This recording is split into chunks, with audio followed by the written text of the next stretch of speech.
uma cláusula específica sobre a nossa responsabilidade, a responsabilidade em relação às orientações que a gente está dando para esse cliente.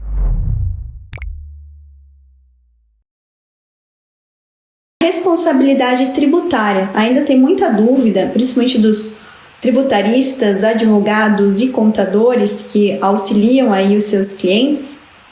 Eles têm algumas dúvidas em relação até onde vai a responsabilidade deles em relação às suas orientações, às estratégias, né, às suas obrigações perante os clientes, e se é possível que eventualmente eles sejam responsabilizados pelo fisco federal ou pelo fisco de qualquer federal, estadual, municipal, pelo fisco de uma forma geral, em virtude de alguma infração tributária ou alguma irregularidade tributária cometida pelo seu cliente, se eles podem vir a ser responsabilizados, tá? O nosso papel como tributarista, até onde vai a nossa responsabilidade? Por quê? Porque nós estamos ali lidando com um aspecto que é muito importante na vida da empresa, na vida do nosso cliente, por mais que a gente esteja atuando com pessoa física. Eu costumo não falar muito aqui da nossa atuação com pessoas físicas, mas eu não falo de uma forma geral aqui, em relação à atuação profissional, tá?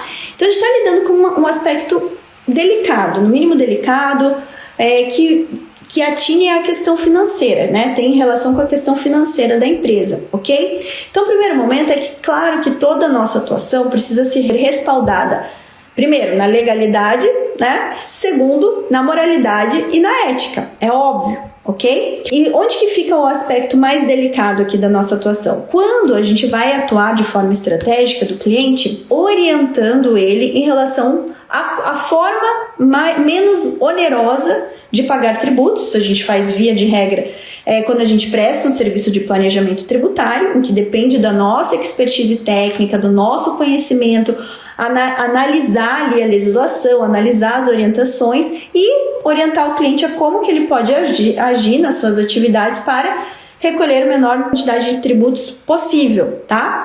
Segundo ponto, quando a gente vai orientar o cliente no que ele tem recolhido a maior ou de forma indevida para o fisco, né, na chamada recuperação. Então a gente faz a revisão tributária com o intuito de recuperar tributos, né, para o nosso cliente, ok?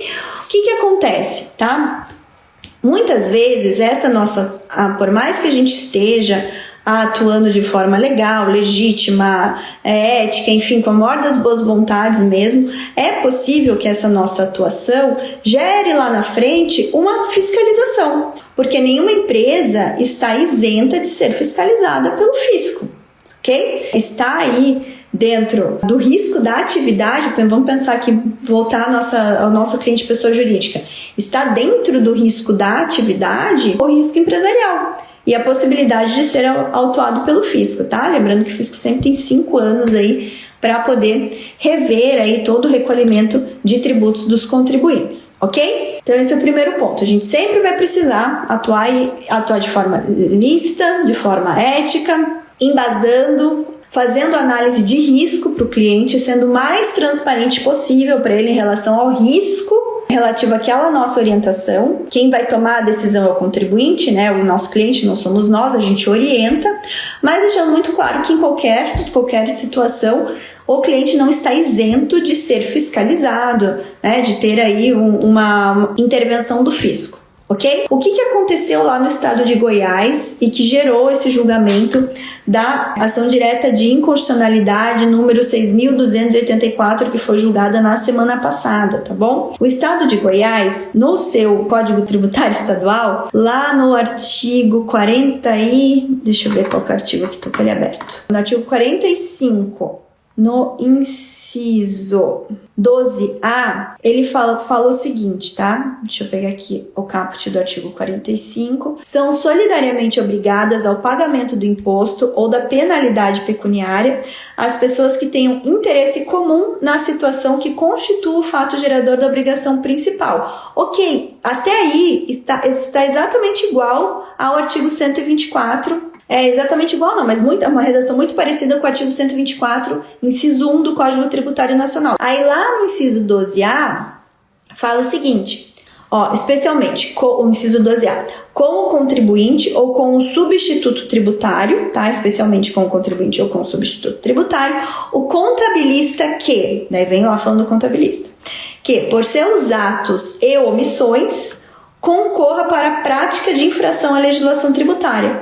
Então ele veio falando especificamente em quais casos o contabilista, aí sendo o contador, sendo o técnico, né, sendo o profissional formado ou sendo o profissional técnico, teria responsabilidade solidária. Solidária é sempre junto, tá? Então o fisco pode cobrar de qualquer um dos dois, não tem ordem de preferência, é sempre junto, tá bom? Então responsabilidade solidária junto com o contribuinte ou com o substituto tributário. Ele teria nos casos em que, por seus atos e omissões, então ato ou omissão do contabilista, ele concorrer para a prática de infração à legislação tributária, tá bom? E aí, gente, o que aconteceu? Isso, claro, foi parar no Supremo Tribunal Federal, foi ajuizado pelo Partido Progressista, acho que foi isso. Foi ajuizada essa ADIM, né, essa ação direta de inconstitucionalidade, e foi julgada agora. Deixa eu ver se tem o ano que ela foi ajuizada aqui. Foi ajuizada em dezembro de 2019. Vocês imaginam o tempo que os contadores sofreram lá no estado de Goiás, tá? Tô falando rindo aqui, mas não rindo de desespero, tá? Porque realmente isso aqui é um absurdo. E aí, o que o Supremo Tribunal julgou? Na semana passada, o julgamento aconteceu no dia 15. Dia 15 foi na quarta-feira da semana passada, em sessão virtual, pelo plenário do STF, né? Tribunal Pleno em sessão virtual. Eles decidiram que esse artigo 45, inciso 12A, com parágrafo 2º e também o inciso 13, deixa eu ver o que fala o inciso 13 aqui. O inciso 13 fala que, junto com o contribuinte ou substituto tributário, a pessoa que por seus atos ou omissões concorra à prática de infração à legislação tributária. Aí fala, notadamente, a que tiver fabricado, desenvolvido, praticado, praticado ato com excesso de poder, praticado ato, negócio, infração à lei, na condição tal. Então, daí julgou todo esse artigo aqui também inconstitucional, tá? Qual que é o lado bom disso? O lado bom é que, primeiro, os contadores vão poder ficar mais tranquilos em relação à sua forma de agir, tá? Segundo, que eventualmente, né, não vai ter aí uma extensão dessa responsabilidade do contador para advogados ou para outros tributaristas, tá? E terceiro é que essa decisão, por mais que ainda caibam embargos de declaração, os embargos de declaração não vão poder modificar o mérito dela. Então já é uma decisão final, inclusive o próprio estado de Goiás já está observando, tá? E precisa ser observado por todos os estados, porque o Supremo fixou a seguinte tese nesse tema.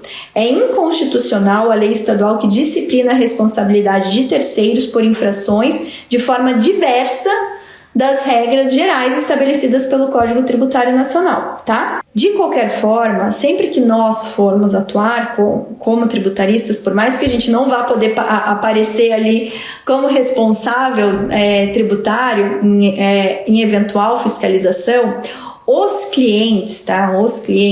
Eles ficam mais confortáveis e eles confiam mais no nosso trabalho, se sentem mais seguros quando nós colocamos dentro do nosso contrato de prestação de serviços uma cláusula específica sobre a nossa responsabilidade, em relação às orientações que a gente está dando para esse cliente. Por quê? Porque o nosso cliente, ele não é técnico, ele não conhece. Se ele fosse, ele não estaria contratando a gente, certo? Segundo, muitas vezes a orientação que a gente vai dar, ele vai acabar concordando porque ele não sabe tanto e ele está confiando no nosso trabalho, tá? Então ele vai ficar mais confortável. Muitas vezes os clientes exigem, tá? Eles só nos contratam se tiver uma cláusula desse nível dentro do contrato de prestação de serviços, falando que em caso de eventual fiscalização, em caso de eventual auto de infração, que nós que estamos sendo contratados, nós vamos ficar responsáveis